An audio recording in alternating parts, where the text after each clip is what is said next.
Right, guys, thank you very much for joining us. It's a real privilege to be able to speak to you guys, to think that we've got anything useful to share. And I'm really delighted with the following, but also the quality of the following. And it's not absolutely about numbers, it's about people really seriously interested in trying to understand what's going on, plus also getting to action. So today we're going to talk about getting to action. I think we've pretty much exhausted the situation in terms of commenting on the new now and what's going on. I think the critical thing is getting to action. So Nick Brown is joining us today in that vein, and he's going to talk to you about how do we do that, and his thoughts. And then David Allen, I'm delighted to say, is also here. He's our resident 30-year-old hippie from the US, and the tech veteran, as I sort of refer to David. And David always provides a international perspective from the US, and having also been pretty well involved in the UK as well, and some of the trials and tribulations that we're facing. And David McLean, last but certainly not least, is our guy on the ground, huge amount of experience of psychology, making things happen with a military background. And that's really where the value is in terms of the variety of our experience and what we bring to this. And so the batting order is Nick Brown. So Nick is, I think, one of the extraordinary things about Nick is his background in physics, yet he's very interested in marketing. Plus also he runs the Chamber of Commerce, Hatfield and Welling, and has a unique amount of leeway in terms of supporting those clients. So over to you, Nick, to share what you'd like to share in terms of the main topic today, which is encouraging and getting to new action. I'd like to talk about new action, the differentiate between new action and repeating old action. So over to you, Nick. Look forward to what you've got to say. Yeah, thanks, Tom. So I think as a starting point, we've been talking to Tom about taking action and getting people to take the first step. And the output from today, I'd like you all, if you wouldn't mind, just to chip in and say, off the back of the things which we're talking about, what would be the things that would help you take that first step to action, okay? So what I'm going to do for the next 5 minutes is just run across a range of different ideas as to how you might think about this, and then how we can do something about it, right? The plan is to, with the Winning Thinking team and our Chamber ambassadors, is to go out to the Chamber database, an extended database that we have, and actually ask people, here's a range of books, which ones matter to you most, and start building a funnel of people that want to do something, okay? So this is a genuinely participative piece of marketing activity that we're going to be doing over the next few weeks. It won't start until next week because I'm in the process of finishing off a book, and I've explained to Tom that I really do need to get that done. But that's where we are. So to start off with, here is a kind of one of the things from the previous book, which really says, people think the path is straightforwards. And historically, if your life is reasonably planned, you can have a ladder and you can have a bicycle and you can have a canoe and you can have an umbrella, and it'll help you get you to where you want to be. And all the marketing campaigns that I've run for the likes of, branding Gatwick, London Gatwick, and the British Army, and goodness knows who over the years, you have a good idea what that end game looks like. The problem today is we really don't know. There is a concept called the Stockdale paradox. And if you go onto the Chamber website, wellhatchamber.co.uk, you can look at that. This was an American Marine who was in Vietnam. He was captured, and 10 years later, he came out the other side of it. People said to him, how did you survive? Is it because you have all these qualifications and, you're a great general and all this kind of stuff? And he said, no, it wasn't that at all. I'm a complete pessimist. He said, what happened was all the people who thought it'd be over by Tuesday or by Christmas, whatever, they all died, yeah? But I just woke up every morning expecting to be tortured, and I got through it. And I think that that is a good starting point for us moving forward. So given that, we're here today and we don't know what tomorrow looks like, what are the kind of actions that we can take that will help people to help themselves? Okay, and that's the key, because I don't think that we as businesses can rely on other people to help us in the current circumstances. And those people that act will survive, and those that don't act aren't going to survive. There's going to be absolute curtains coming up over the next 3 months. I don't think people realise, quite how bad it's going to be. This whole business about not knowing what the future looks like is the perfect excuse not to act, isn't it? But the message is that's the worst thing you can possibly do. So we really need to know what those hooks are. So I think that what you can do, and if you think of things like net promoter scores and stuff like that, what you can do is you can get in touch with your customers, because helping ourselves in these situations must be about co-designing stuff. Okay, it must be about letting your customers know that you're still here. Yeah, letting your customers know that you're interested in what they're doing, letting your customers know that you're adaptable and you want to work with them. To you're the kind of person that can work in their team to be able to do whatever it is that they need to do to deliver in the circumstances to keep the cash flowing. Okay, I think that's absolutely vital. I haven't received anything along those lines from anybody saying that type of stuff. They all say, here we are, still doing the same thing we used to do before. Yeah, well, great, the world moved on. The next thing is, once you've done that, and this is part of the conversation I've been having with Tom, is it's vital that your staff are picking this up. So Gary Hamill, who I work with at London Business School, he said, dropping names profusely, was very much into this business of aligning the values of your customers and your staff with your brand. So the brands are the things in your heart. So long as your customers believe in what you're talking about and that you are a guardian of their future aspirations, that's the key to high margin management. Okay, if you want to have high margin business, you need to be the guardian of people's future aspirations. And that sets an expectation. When they phone up and speak to your staff, they get an experience. So if your staff aren't aligned with that as well, it's simply not going to work.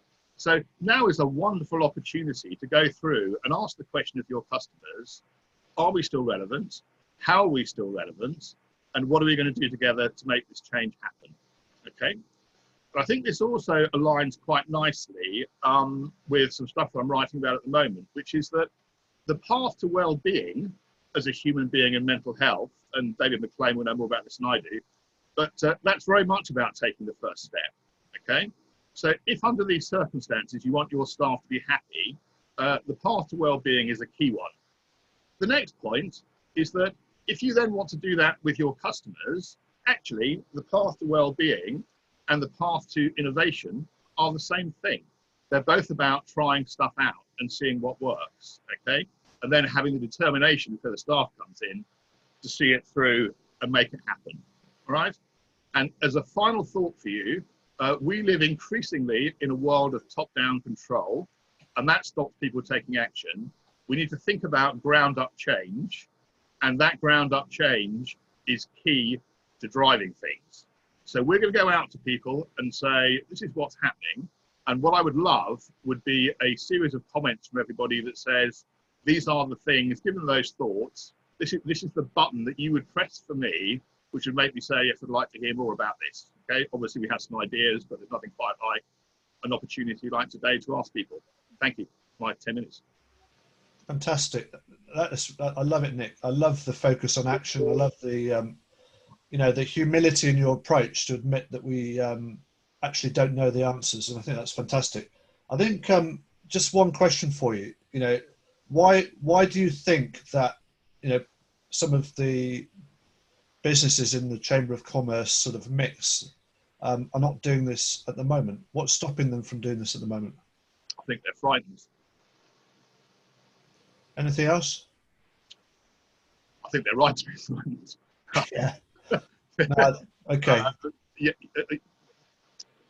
That is absolutely the question, isn't it? What I know about this, how you address it, is that you make them feel comfortable to take the step. So this isn't a one-off thing. This is an ongoing comms campaign, convincing them that we have people with relevant experience, etc., and making them feel comfortable. And that's the lovely thing about the Chamber brand, is that they know that we're here to help. We're not here selling them something.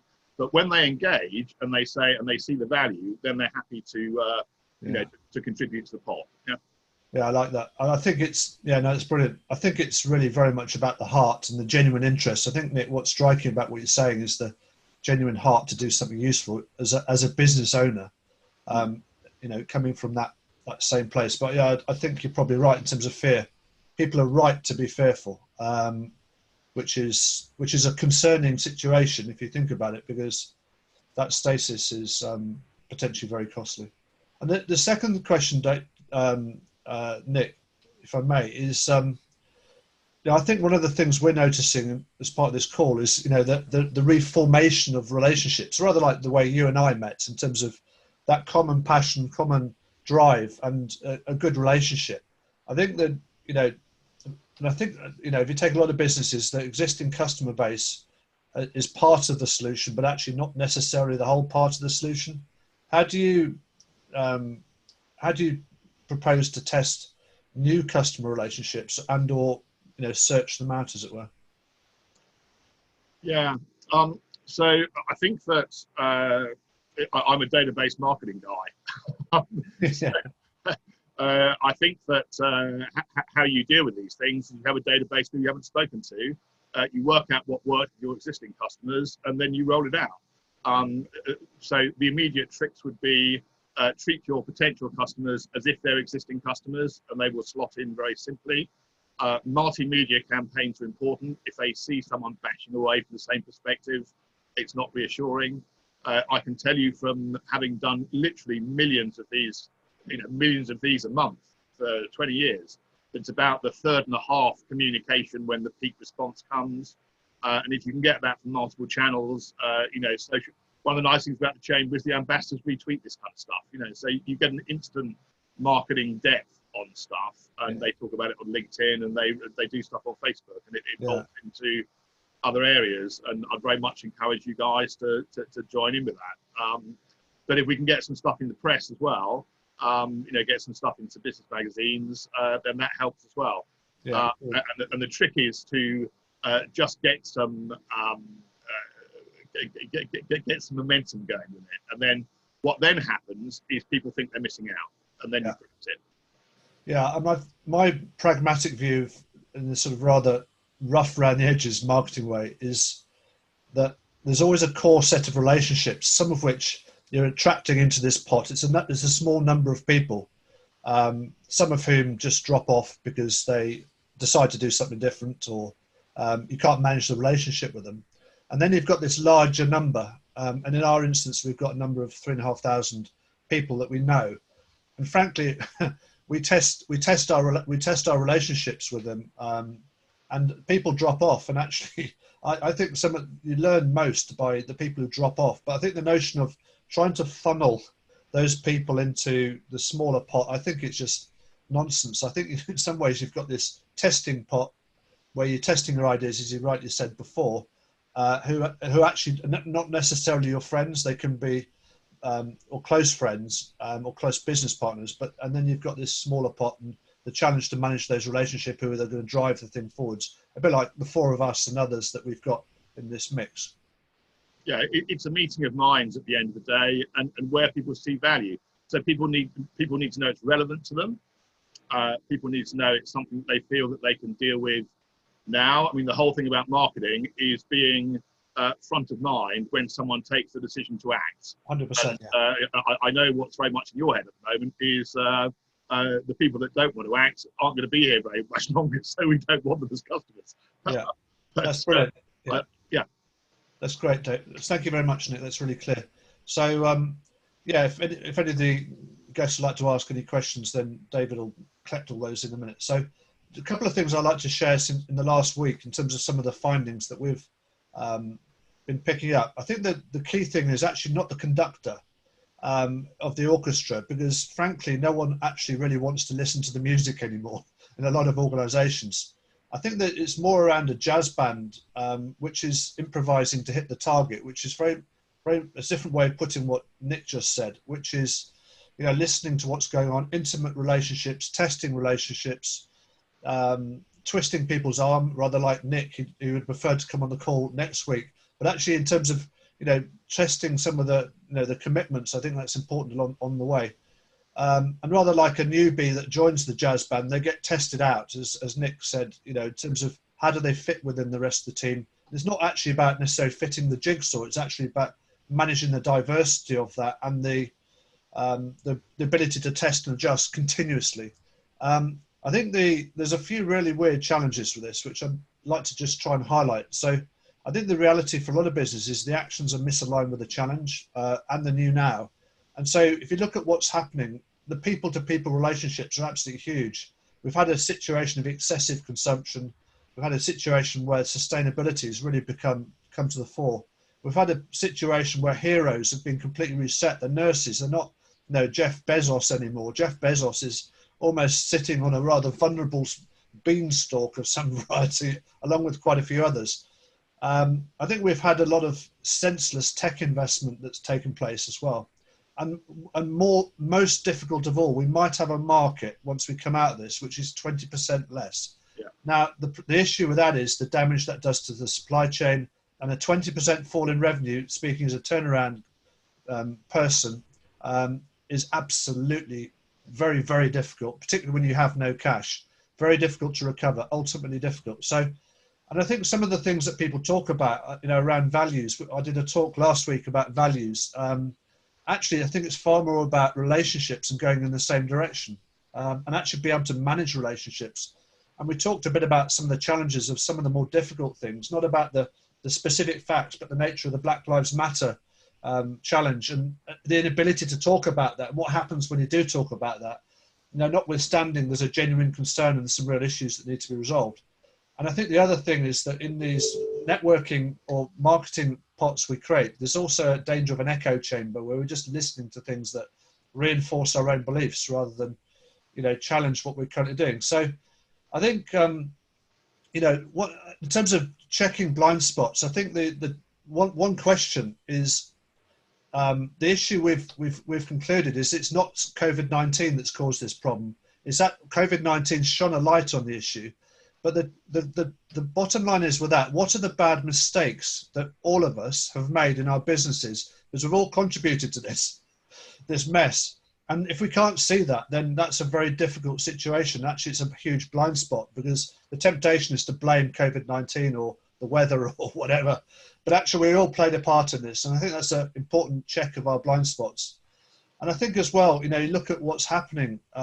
You know, we've still got this situation of more online shopping. We've got a lot of tech businesses losing money, and yet people are still investing in tech. We've got Zoom, which actually is proven to reduce well-being. We're not having the same social interaction. So we still continue to do the same things, which is a bit of a concern.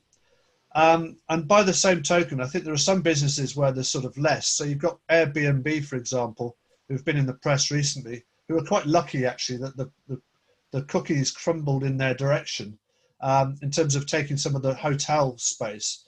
But you've also got businesses like Revolut, which is still driven by growth, who actually, using David Allen's term, actually own the bank. They raised, so they raised 500 million just before the crisis kicked off. So they actually own the bank. So they're in an interesting situation, whereas a lot of the SMEs, actually the bank owns them. And that's an important dynamic, I think, to get our heads around.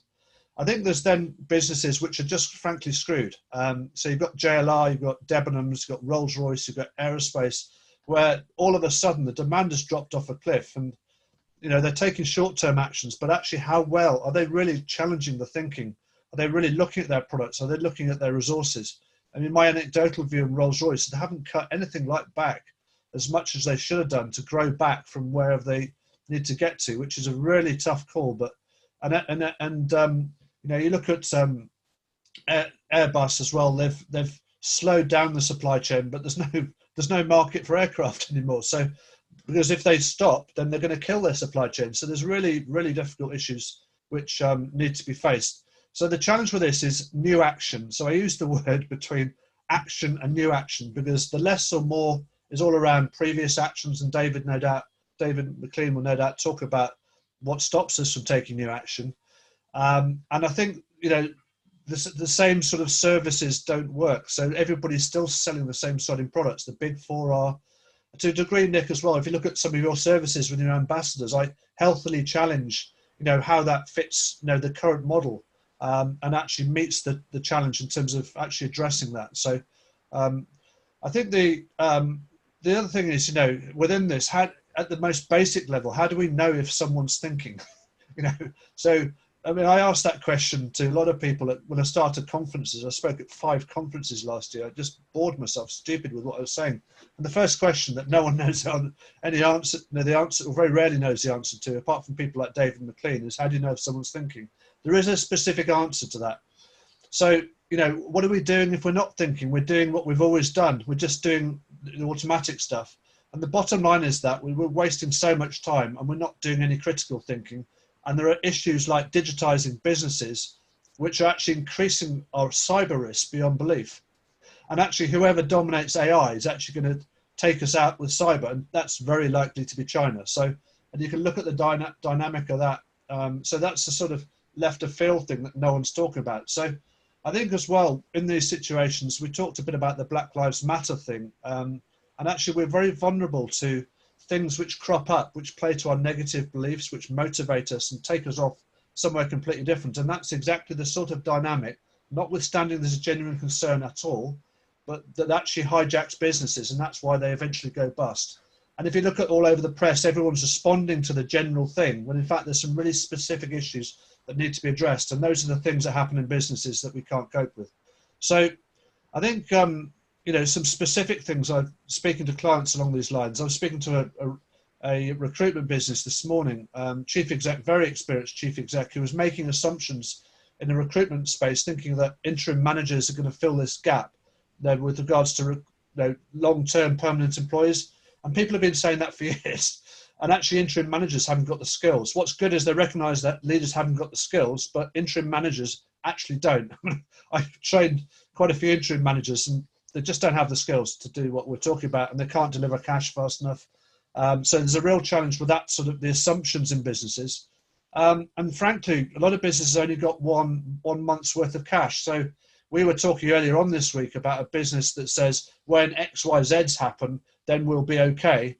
And we've got 1 month's worth of cash, and therefore we can't do anything. When in fact, the antithesis of that, you've only got 1 month of cash, great, let's do something, not find it. So we're very good at justifying, and this guy who said that is exceptionally, and I'm not saying I'm any smarter, but there's a skill set to be able to cope with this. And I think that, that some of the other comments on our call last week around the public sector, third sector, and the private sector working together is all of a sudden, become shit or bust, because, it's only by weaning ourselves off the public sector in some way that actually they actually do. The UK economy is reliant on the public sector now to the tune of about 20% of GDP, which is just crazy and unsustainable. So that has to be unwound from that. So in all of this, I think the challenge is actually managing relationships in these really difficult challenges. So even if things were great, these are difficult challenges, they'll be difficult to resolve. And yet what we're doing is creating more generalizations to create flawed certainty, which human beings will do, even though it's wrong. So, and within that makes us fragile. We can't talk to each other as equally as we should do. So I think that, the challenge for this is actually what type of glasses do we need to see this situation in order for us internally to best, look outside, make sense of this stuff, and adjust on the fly all the time, like that jazz band. And I think it's also about having the tools and the blind spots to actually acknowledge things like, what have we done to contribute to this mess? Because everyone on this call has contributed to this mess. And we, that if we can't find the answer to that question, then we need to challenge ourselves. I think the second thing is then, so that's about staying on target. The second thing is how do we work together, which is this jazz band thing. And I think it's about, then staying on target. So how do we keep these organizations on target? So the sort of acid test of this is that the reality that the reality of this is actually, if a lot of this stuff, if you speak up about it, you actually get fired, right? And one of the luxuries I've had over my career for the last since 2005 is actually I can talk about these things. And frankly, my job is to get fired, because the quicker I can sort situations and get out, the more pleased I am. And actually but actually for internal employees to talk about the things we're just talking about, that is jobs worth situations. Like that VW employee that knew about the emissions scandal, he couldn't raise these issues. So there is a really serious issue, guys, that I'm passionate about resolving, that I'm trying to highlight and encourage how, with people like Nick and others, and we've got a whole raft of exciting activities happening now. What are the skills to try and cope with this and actually get ourselves out of this? So that would be my slightly left of field contribution. I don't know if you've got any comments on that, Nick, or anything you'd like to respond to. I've been pretty straightforward. It might have conflicted with what you said. Is there anything that you'd like to add or take away? No, I think we agree. Okay. Yeah. Brilliant. So that was nice and easy. So over to you, David Allen. What would you like to add? Well, I remember when I first started in the defense software business in the late 70s and early 80s, the common thread amongst everyone in the defense software business was, if I don't do anything, I won't do anything wrong. And you see an incredible amount of that today. But what we've seen now is if you don't do anything, that is the most wrong thing you can do. And I think that the world is going, okay, not doing anything is not an option. I've got to do something. I've got to start somewhere. I mean, the nub of it is, if you only got 30 days cash left in your company, you might as well do something different, because you're going to be toast anywhere in 30 days. You might as well do something completely different, because, why not? So Nick, first of all, thank you very much for being here. And I really find quite interesting, this whole idea about relevance for customers, because it's something I talk about all the time. If you're doing something that people don't really want and don't absolutely have to have, they're not going to care.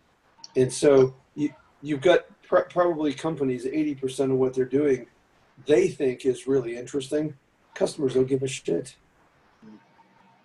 So Nick, you may have a comment about that.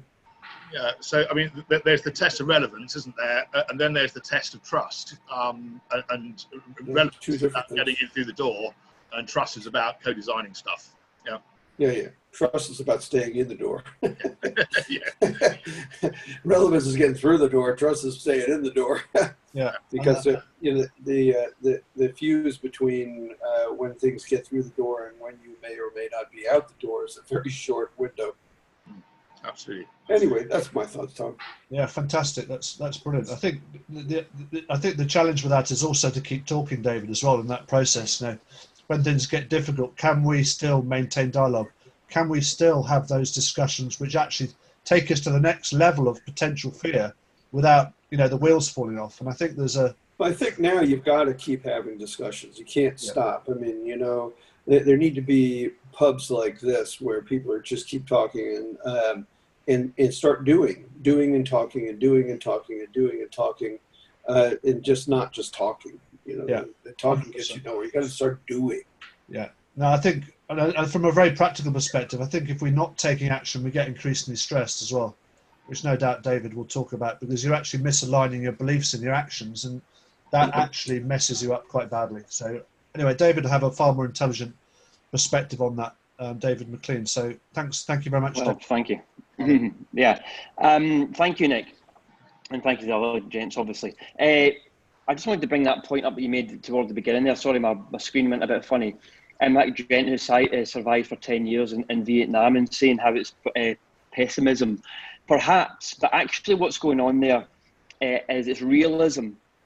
He was able to objectively look at what's going on, not realism in terms of, oh, we're all doomed, but actually, I'm here, this is where I am, I'm going to have to do something about this. And the other people who didn't survive, unfortunately, they were, amongst other things, I'm sure, were very much in their emotional mind. And fear had taken over. And that's really what I wanted just to kind of quickly talk over. There's many sorts of fear, but you can kind of put them into two areas, really. Fear, from an egotistical point of view and from an evolutionary point of view, is here for survival. It stops us going too near to cliffs. It stops us putting our hands over hot stoves, and makes sure that all of us are still here for the last couple of 100,000 years. But we also have that fear of the unknown. That fear of uncertainty, that existential kind of threat. And what we do as people is we clump all that together. We don't sort of differentiate. We don't become pessimistic, or more importantly, we don't become objective, and we're not able to see things for what they are and put them into perspective. And we need to kind of understand what's going on there, really, and understand why that's happening. And so if we kind of clump it all together, what does fear do? It makes us behave irrationally. It takes away our courage, our confidence, because of course, if we were in caves from an evolutionary point of view, if we were in caves 100,000 years ago, then we need to be there. We need to be in there. We need to be looking after ourselves, etc. So we need to be in that space. But it's important that we see the difference between the two. So what do we need to do? We need to have that courage to act and that courage to step out. And I was picking up on one of the points again that you made earlier there, Nick, in terms of looking at things from a ground up point of view, and what does this really mean? And it's, of course, it's empowering the individual. So how do we empower the individual? First of all, we need to get to the crux. People need to acknowledge and understand once and for all, because people don't really know this stuff. They don't really know that, yes, I feel fearful, when I nearly get knocked over by a bus, and I feel fearful because I might lose my job through this pandemic. They seem like the same thing, but they're very, very different. But of course, if we don't recognize that, then we will do what we need to do. We will cower away, but we'll move away from whatever it is, but we'll move away from the problem. Now, moving away from a fast-moving bus is exactly what you need to do, but moving away from the problem of your business going under, of course, is not what you need to do. So knowledge and understanding is absolutely key. And then creating a framework for change, and it's people like myself, obviously, and others that allow you to be able to make that framework for change and be able to implement the key principles of change. One of the questions, actually, which we'll talk about in a moment from Diane, is how do we create change? And change is actually very simple, but it's a very, very difficult thing to do. Very easy, it's very simple. We all know what to do, but there's something holding us back. And of course, that's the evolutionary response. It's the stress bucket that fills up too much and stops us acting. And then allowing people to understand how to create the chemicals in their body to make sure that they will act, how to build confidence, how to create changes, how to make sure decision-making is functional, understanding fear and understanding belief as well, and how that limits us. And then how to create the changes I spoke about there in terms of marginal gains, control, repetition is very, very important as well. And build that framework into people so that they understand where they are and understand why they're not moving forward. Yeah. The right to be fearful. Sorry, go on, please, Nick. Yeah. I don't want to interrupt. No, please. Okay.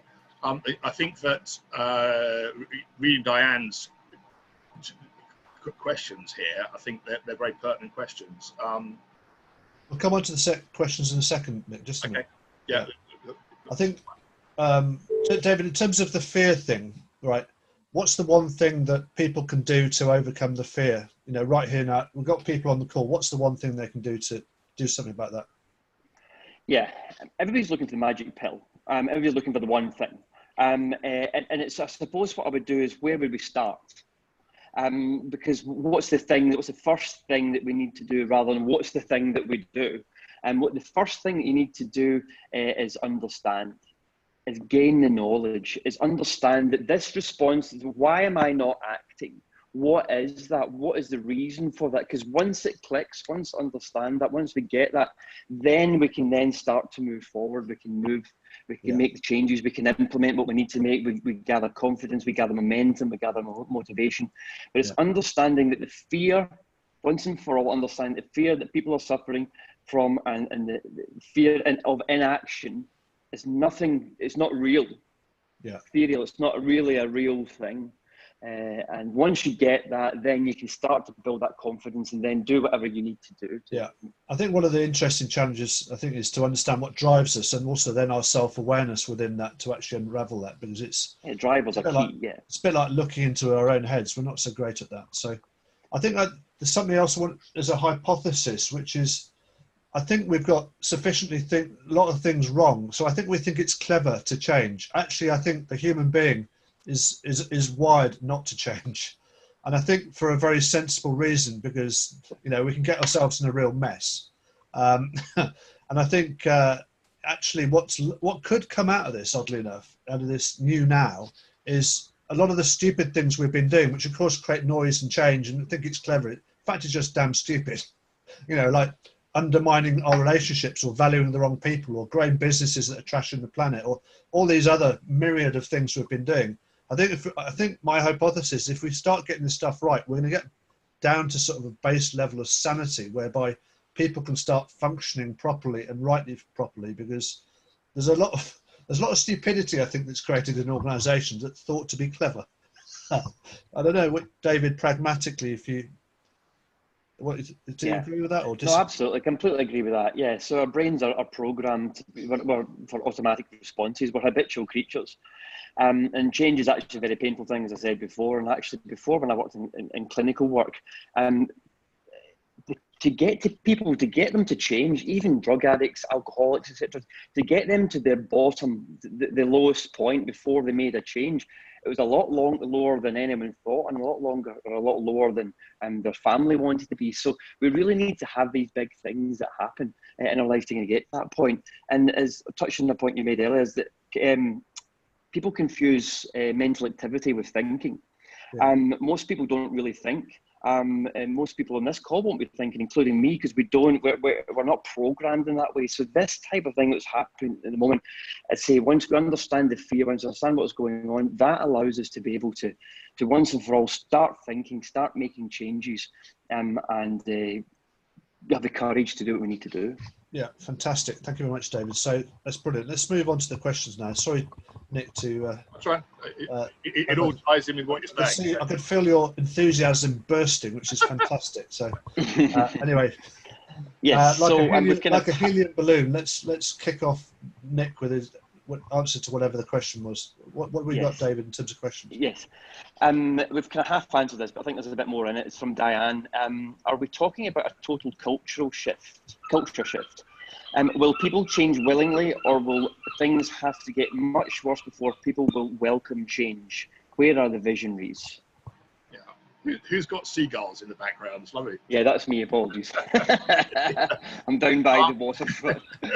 Change of music, David. Yeah, Diane, I think that you change the way people think by changing what they do. Okay, it's an absolutely key thing. There are all of these strategy documents that sit on chairman's shelves. No one ever reads them.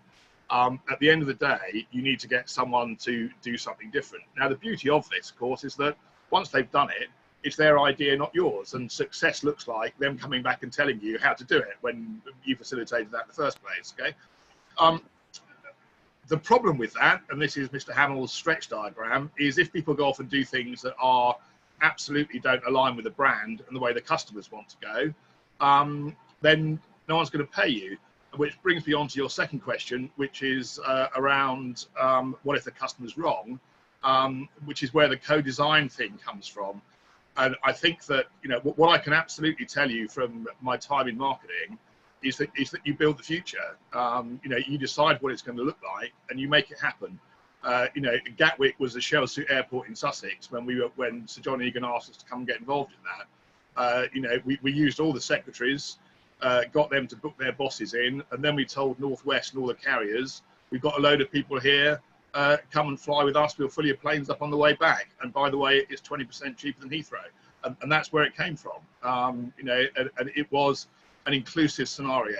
So the customers often are wrong, and because they want to stick with what they know. And you know, you have to work with them in such a way. And quite often, you can work with the staff to get in touch with the chief executive or the board and say, this is where this needs to go. So you can use the staff to drive change. Trying to drive it from the top down doesn't work. For two reasons. One, because the older people are less in touch with the changing world and are more stuck in the things they've done in the past. And the second reason is that the staff will be the people who'll be implementing it. If you don't empower them to do it, it ain't going to happen. So it is this combination of the three, and then somehow or another you have to kick it, right? Which is why I asked the question, what is the thing that would make people take that first step? from your perspective, and I would love some answers on that. Yeah, thanks, Nick. I just add one thing. I think, Diane, practically having been in a lot of these situations which have got increasingly worse, David's hypothesis that somehow the alcoholic changes his habits doesn't happen. Okay, it just doesn't happen. I'll tell you the reason why. It's because our means of coping is to create generalizations. And so what you find is that you get multi-layered generalizations. And if we cannot answer the question, what have we done seriously badly wrong, and actually try to unpack our own responsibility, if we can't see that, then actually we're stuck. The challenge then is who the hell do you turn to? And so what that requires is a humility to say, look, I can't cope. A board member says, look, I can't cope. We're buggered. I don't know what to do. I need some help. And then the challenge is who the hell do you turn to?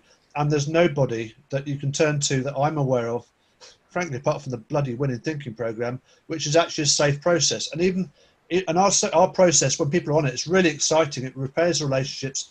It does exactly what's on the tin. But even experienced leaders will join us and they'll say, this is all about me, or no, I don't want to be humiliated. There's all kinds of fears in our heads which prevent, even though the process is absolutely, Mike McLean, who's a turnaround, Mike Stewart, who's another turnaround guy, actually described the process as being gentle. Wow, gentle. But actually that's what we need. We need love. We need love and we need gentleness to put this situation back together to get relationships sorted. So don't be under any illusions that somehow things get really bad and somehow people change. They don't. So the challenge is how the hell do we intervene in that? Everybody talks about it. It doesn't bloody happen, my friend. So we've got to have a safe place to be and bring people to, and we do this in one day, because my other thought is, if we can't do it one day, you're just wasting people's time and money. So it's got to be really effective. Yeah, and I think it being fun and feeling as though you're part of something, the team pressure bit, this thing about having teams of 5, where you've got 3 people that are up for it, the other 2 will come along. If you've got 3 people that aren't up for it, you're in trouble. Sometimes you've got to mix the teams up, those kind of thought processes. Leadership is about facilitating a sense of direction that's fun. And if you can make that happen by making it happen across your organization, then I think that you're going somewhere. And I come back to this question again of, what is the one thing that will make people think, right, I believe I can do this with my team. What do you think, David Allen? What do you think?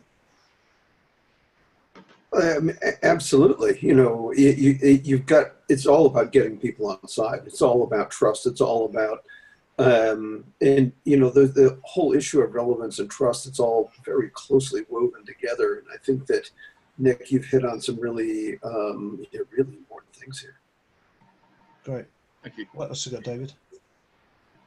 That is all the questions. There's a kind of more of a comment from Mike. I've asked him to clarify the question if he wants to, but he's not done so. But it's really been answered. So that's it. We're lighter on questions today. Good. That's easy.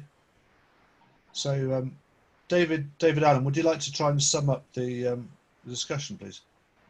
What do you think? Well, I think in summary, we've covered a lot of issues here, and Nick, you brought straight to the forward the issue that it used to be straight up and straight ahead, and now it's not. And now, not only is it not straight ahead, but we don't even know what's around the next curve, but we do know there's another 45 curves before we get to where we need to go.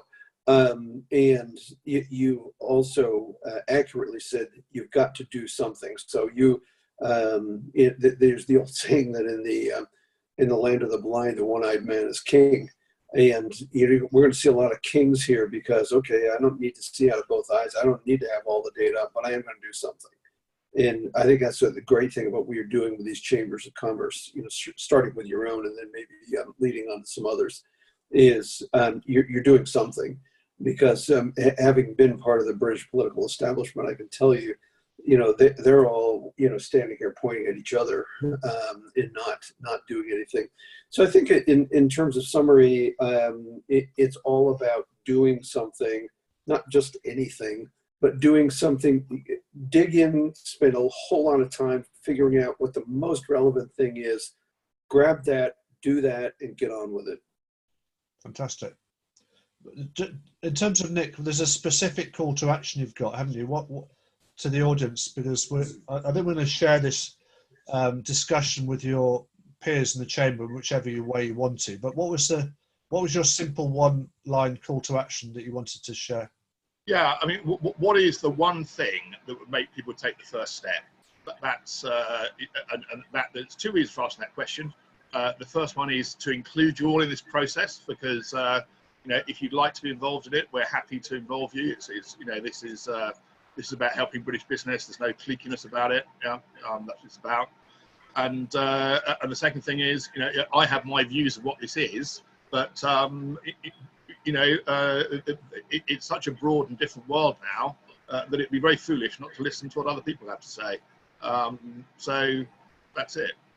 Yeah, yeah, that's fantastic. I think I'd like to thank you as well. I found this an incredibly encouraging discussion.